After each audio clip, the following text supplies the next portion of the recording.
Jesus' later childhood. Jesus could probably have received a higher level of education in Alexandria than in Galilee. However, he would not have had such an outstanding environment to develop his character. Nazareth was a small village. It was safe, and Jesus had the freedom to solve his own problems at his own pace.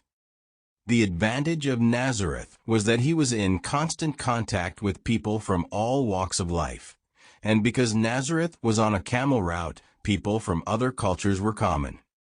Had Joseph and Mary decided to stay in Alexandria, it is likely that his entire childhood would have taken place in a Jewish bubble.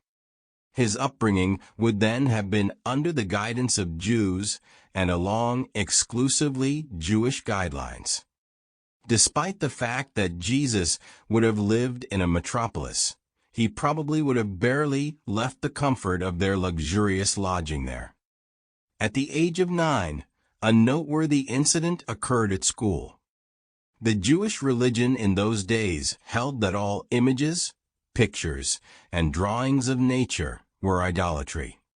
The youthful Jesus, who loved to express himself creatively through drawing or modeling with clay, did not agree. Trouble arose at school when Jesus drew a picture of his teacher with charcoal on the floor of the schoolroom. There the drawing stood, as clear as day, and that night some of the elders came to Joseph's house to demand that he suppress his eldest son's so-called debauchery. Although this was not the first time a complaint had been received about their versatile and enterprising son, this was the most serious accusation brought against him so far. Jesus sat outside on a large stone near the back door and heard the condemnation of his artistic portrait. He resented their rebuking his father for his alleged misconduct. He could hear it no longer, and so he stepped briskly inside and faced his accusers fearlessly. Some of the elders saw the sincerity in the child and were inclined to view the incident with humor, but others insisted on their mission to stop the sacrilege.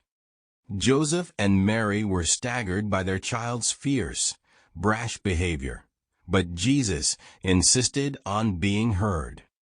He said what was on his heart, courageously defended his position, and announced with the utmost self-control that he would accept his father Joseph's decision in this matter.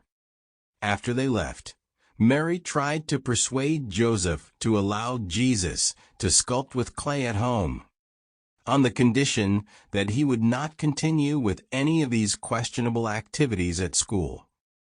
However, social pressure had done its work, and Joseph felt compelled to decide that the rabbinic interpretation of the second commandment must prevail.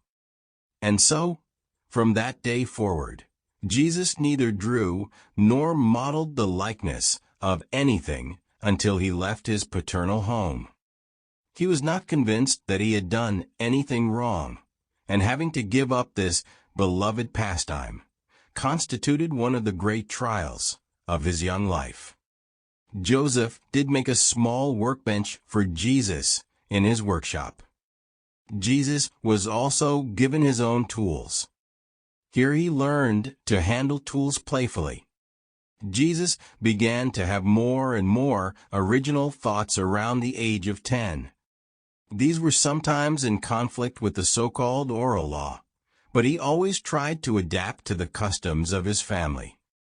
In winter, for example, when he saw snow, the young Jesus pondered the fact that water could exist as soft snow, hard ice, liquid, or vapor.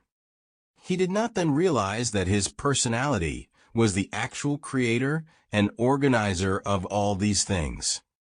Still ignorant of his true identity as the creator and king over this widespread universe, his childlike consciousness tried to fathom his own work on an observational level. Around this time, when Jesus was taking a walk outside with his father, Jesus expressed, for the first time, his feelings and thoughts, indicating that he was slowly beginning to become aware that he was not of this earth. Joseph listened intently to his son's weighty words, but made little comment, and gave no information of his own accord. It was almost 2 years before Jesus spoke again to his parents about this growing revelation within his own consciousness. His friends saw nothing supernatural in his behavior. In most respects, he was entirely like themselves. His interest in school was slightly above average, but not really unusual. However, he did ask more questions at school than the other children in his class. At school, his many questions could sometimes cause trouble, and this was talked about amusingly by many people in Nazareth. Fortunately, Jesus had a warm teacher who was particularly intrigued by the curiosity and alternative insight of his young student. His most unusual and striking characteristic was that he was unwilling to fight for his own rights. His playmates found it strange that he never defended himself, even when he was wronged or personally insulted. But Jesus did not suffer greatly from his pacifist behavior, thanks to the friendship of Jacob, a neighbor boy who was a year older. Jacob was a great admirer of Jesus and took it upon himself to ensure that no one could take advantage of Jesus because of his aversion to fighting. Several times, people tried to provoke Jesus, even by physically attacking him, because they knew he would not defend himself. But Jacob always stood ready as a defender and ensured that the attackers were quickly punished.